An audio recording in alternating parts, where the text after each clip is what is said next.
It's time to rabbit hole. I want to see if I could get to 1800 gold. How can that be possible to reach that target in the next month, in the next 30 days?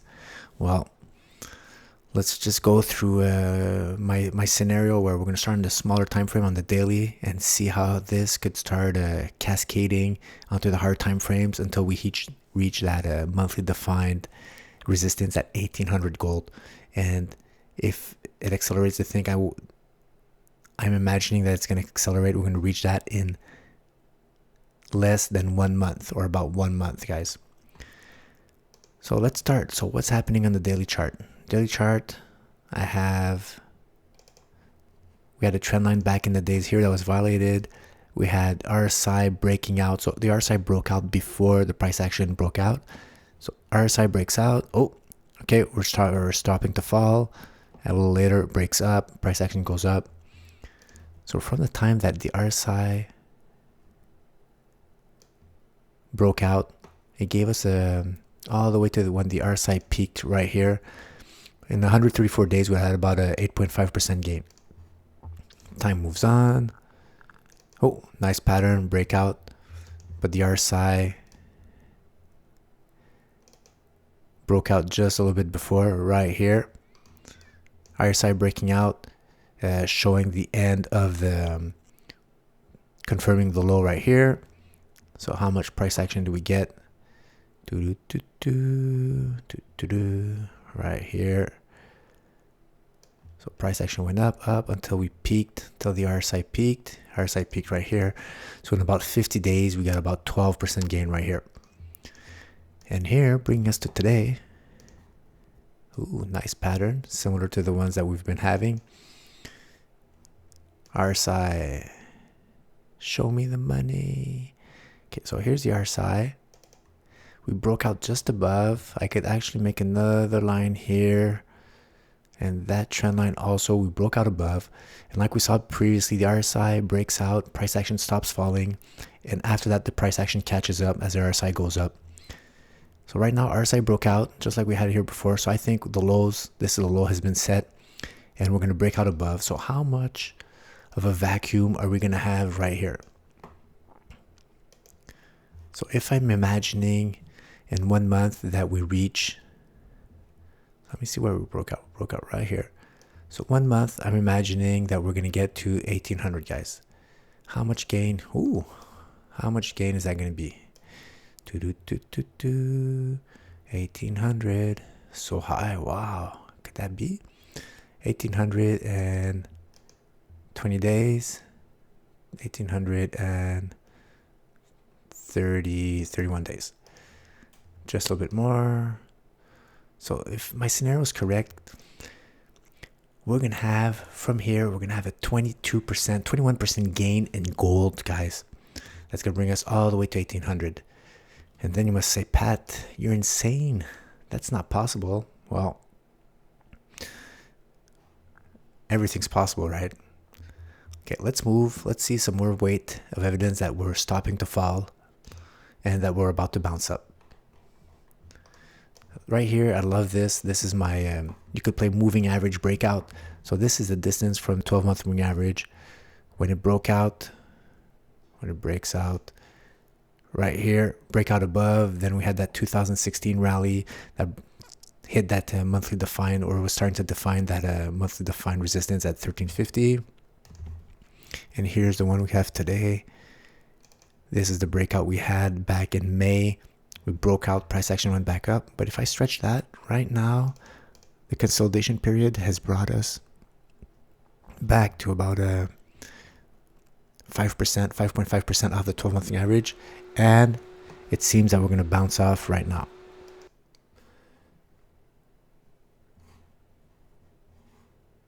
All right.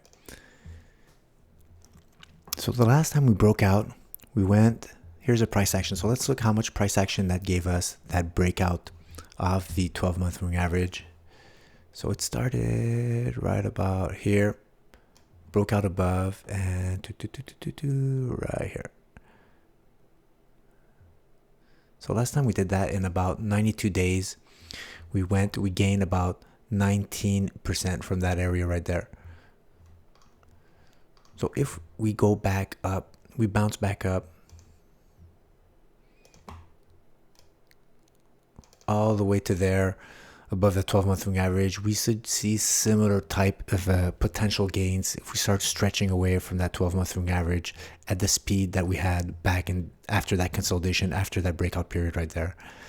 It might not be exactly the same, but in the ballpark, it is possible that we reach this type of performance after we had these consolidation patterns right here, this one here. If we go from a breakout level to the top, if we get back all the way back here, if we're about 15% away from that moving average, that's a type of gain I'm imagining that I could derive from this type of analysis. All right. So now zoom back out, monthly candle chart. Here's the moves that we had with the RSI breakout, 8%. The other breakout move right under here, 12%. Here's that 19% off. That was the breakout for the distance from the moving average. So we need to get a 20% move to get all the, oh, even lower. Too high. Okay, we need a 20% move from today to get all the way to that monthly defined resistance right here. If you don't want to get too greedy, that's pretty much a place where you might have a wick over, but you can hit a lot of resistance right here, guys. Here is where angles come in, guys. Let's put an arc here. So this nice technique I picked up from North Star, and it has a lot of usage. Since I came from like a stage analysis, Stein-Weinstein world, right away I saw, look, this is a stage 4, slowing down.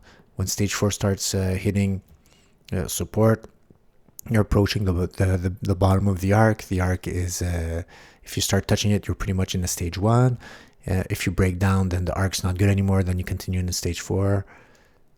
And after that, if the angle of descent inside the arc is to be mirrored on the other side, once the symmetry of the buyers and the sellers start distributing, new buyers, new longs coming in, after that you get that upwards momentum, and when you start hitting that trend line upwards, it's like a moving average, it's picking you up, and then you're in a stage 2 starting up again.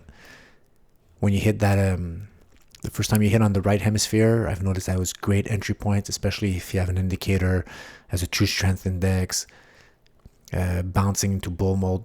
So right here, these are nice entry points every time you hit, especially if the other weight of evidence is showing you that you have a chance of the probabilities of that continuing up and not breaking down are in your favor.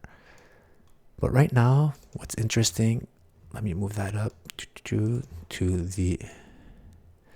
And it's kind of you really have to work it. There you go. Try to make it best fit. And once I get it, the angle of entry. So let's say I take this point here and I take that. I have 103% angle of entry that we had right here going to the bull.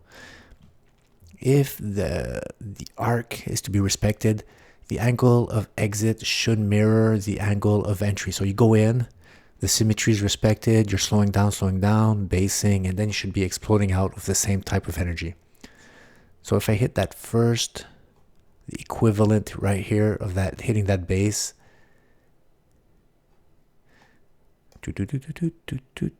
so 70 plus 103, 173, could I do it the inverse? Let's do it like that. Remove. So I want to see a 103.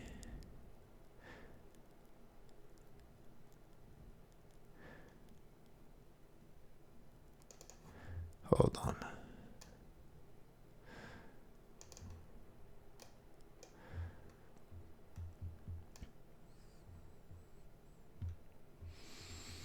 Here's my angle, 103, and here is my...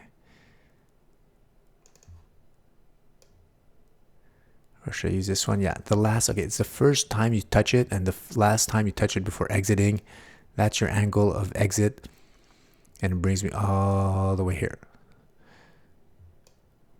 About here. 103. All right, so we need just a little bit more days, 2 months. And that would make it a lot more logical. So for 2 months, if I have that same exit right here, and the 12-month moving average is going to start following that as we're going to go faster and faster towards the target, we could essentially be reaching 20% move, which was done when we did that 12-month moving average breakout type of move, that if we get just as high and not exaggerate the distance from 12-month moving average, we could be peaking right here, 20%. Same angle here of entry, first hit, last hit going out. So instead of 30 days, 63 days in 2 months, which are a lot more logical and more reasonable, more probable. Got to give yourself time. We could be reaching 1800, guys.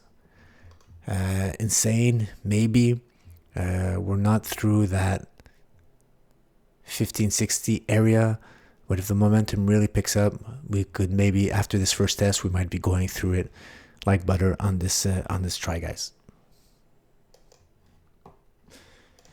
And some more, if you want to look at different view, different technique to see what's why that target is in synergy. Let's remove all drawing tools. Let's do it the old school. I'm going to do it classical charting. So here was my ultimate monthly defined breakout line, that 1400 one, bottom to top, added to the breakout line, and my target is right above right here. So that's another, I love it when I have a target, a measure move using just base chart patterns. Yes, that is my greedy move right here, but if I reach it, I'll be right around that area, which my angle of entry that I saw in my arc is going to equal my angle of exit towards my target. My distance against from my 12-month moving average breaking out, a whole bunch of synergies matching up, aligning, so that target is about to get reached, guys. And just a last reminder that remember, gold, that's just the vacuum. This move right here, that's just the vacuum that gold has to do to catch up to all the other currencies. See, other currencies I've already been testing their previous highs. That's gold in the Singapore dollars. Let me go down the list. Gold in the New Zealand dollars, like it's already broken out and it's retesting. Oh, look at that. Look at that nice wick. Nice pullback, hitting a resistance, now turns support. That wick, getting close to that 12-month moving average, consolidating, letting the USD catch up. Same thing here for Japan, already broke out above its 2012, 11, 13 highs. Great British Pound, same thing here. Now hitting the bull, hitting the resistance of a previous, hitting support, previous resistance, turn support. So that's just going to bring back the gold expressed in US dollars with just the other currencies that are out there, guys. Look at that, the euro already in previous highs. So it's just natural. We always think of the US dollar, it's very hard to reach those 1800, those 1900. Well, we're just on the corner of it, guys. Everything's in harmony. Other currencies which broke out before, they've been consolidating, and everything's gonna start re-exploding at the same times. Australian dollars way above. This was one of my leading indicators, and that's about it, guys. So if you want to go the simplest possible, you could have just done this. I used to do charting like that. Measure move, add it to breakout line. I set my buy order here on the close above, put my sell stop a little lower, and I just wait. But not having fun, but wanting to add more weight evidence. That's why I've been digging, learning more techniques, trying to apply them, and try to get a better sense to manage my expectations to see how much time we're going to get there. And I believe there's a vacuum right here that we're going to reach this faster than then I believed. If we could get above that 1560, I believe we have a vacuum all the way up to 1800, guys. So 2 months, not 30 days, 1800. That's my scenario for gold. Ciao, guys.